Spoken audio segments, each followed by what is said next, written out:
Fala galera, a gente está aqui nas terceiras jornadas internacionais de quadrinhos, na ECA, aqui na USP, em São Paulo. A gente vai cobrir e mostrar um pouco de como é que funciona esse espaço acadêmico para discussão sobre quadrinhos.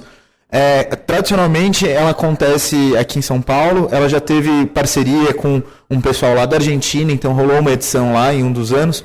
E esse ano em especial, ela está rolando durante 4 dias com uma série de palestras. São quase 300 trabalhos teóricos e analíticos sobre quadrinhos em diferentes áreas da academia. Bom, a gente está aqui com o professor Nobuchinen, um dos organizadores do evento. Conta um pouco para a gente como é que é a organização, o que é o esperado do evento e quantas pessoas estão envolvidas em tudo. Bom, na verdade a gente sempre é uma caixinha de surpresa, né? É até um clichê falar, mas eu achava que a primeira jornada fosse batendo umas 100 pessoas e eu perdi uma aposta. Tinha 80 inscrições e chegamos a 100 e alguma coisa. 180 por aí. Depois, na segunda, eu achei, bom, acho que pela repercussão da primeira ainda vai aumentar, superamos os 200. Dessa vez eu pensei, bom, acho que aí o pessoal que tinha na gaveta, né, que tinha guardado, desovou tudo, essa vez vai diminuir e, para nossa surpresa, só aumentou um número bastante significativo. Aí tem os bastidores todos que a gente conta com os monitores, né, porque só os organizadores não dão conta. E é claro que os trabalhos aqui fazem o recheio mais importante do evento em si. Então, quanto mais participantes mandarem os resumos, depois os artigos, né, é que dá a grandiosidade, o tamanho das jornadas, né. Basicamente, é assim que a gente tem organizado. E como você tem visto esse crescimento na representação da área acadêmica dos quadrinhos no Brasil, a partir das diferentes edições, como tem crescido? Como você vê isso no impacto nos estudos de quadrinhos no Brasil?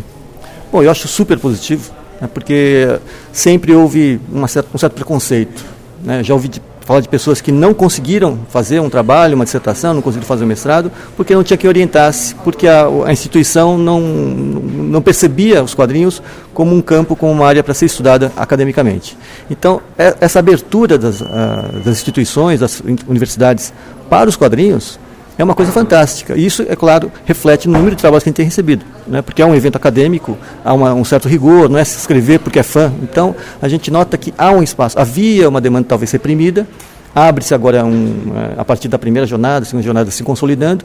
Então, acho que esse campo, de fato, ela é muito maior do que você imaginava, do que nós mesmos imaginávamos, né? E eu acho isso muito positivo, né? Finalmente, os quadrinhos estão sendo aceitos como uma linguagem legítima, válida, autêntica, como deveriam ser sempre, historicamente. Bom, a gente está aqui com o professor Paulo Ramos, um dos organizadores do evento. A gente queria saber um pouco como é que você vê esse crescimento e a qualidade dos artigos que estão sendo apresentados, assim, chegando a quase 300 artigos já. Como é que você vê essa expansão e esse crescimento do estudo de quadrinhos? Eu costumo dizer que quando a gente criou o congresso em 2011, a gente tinha uma percepção de que tinham aumentado as pesquisas sobre quadrinhos no Brasil. A gente sempre ia mestrados e doutorados em diferentes lugares do país, em diferentes programas. Então havia uma percepção de que existiam pesquisas em número bastante grande no Brasil. A surpresa nossa nessa terceira edição é que o número de comunicações que foram apresentadas aumentou sensivelmente e o número de lançamentos de livros teóricos sobre quadrinhos nunca teve uma situação igual. Quer dizer, 24 livros teóricos lançados num mesmo evento sobre quadrinhos. Isso nunca aconteceu, não é só em congressos acadêmicos de quadrinhos ou congressos de quadrinhos brasileiros. Isso nunca aconteceu no país. E seguramente não aconteceu em alguns outros países.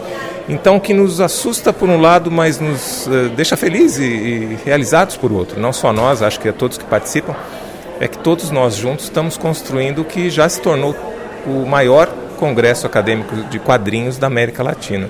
Como é que tem sido a repercussão em outros ambientes acadêmicos dos outros países, não só das jornadas internacionais, mas em si desse aumento da produção no Brasil sobre quadrinhos?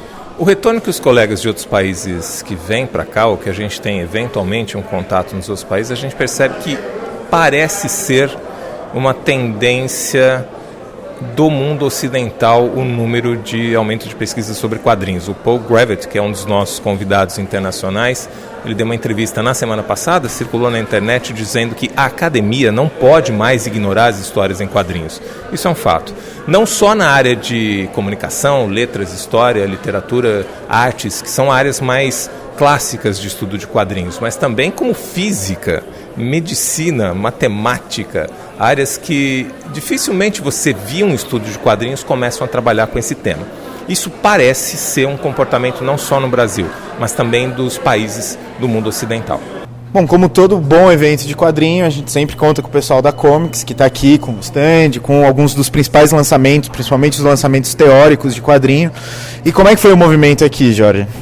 Foi bem agradável, né? O pessoal gosta muito, né? São fãs de quadrinhos e estudiosos, né? Então as pessoas realmente são interessadas e foi um movimento bem legal, né? A gente teve bastante gente a cada ano, cada etapa do Jornadas, a gente vê que realmente aumenta bastante o público, isso foi bem legal. Essa então foram a nossa cobertura das terceiras jornadas internacionais de quadrinhos. Quem já conhece o nosso trabalho, deixa aquele like embaixo. Quem não conhece, assina o nosso canal, curte a nossa página no Facebook e acompanha o nosso trabalho lá no nosso site. Isso aí.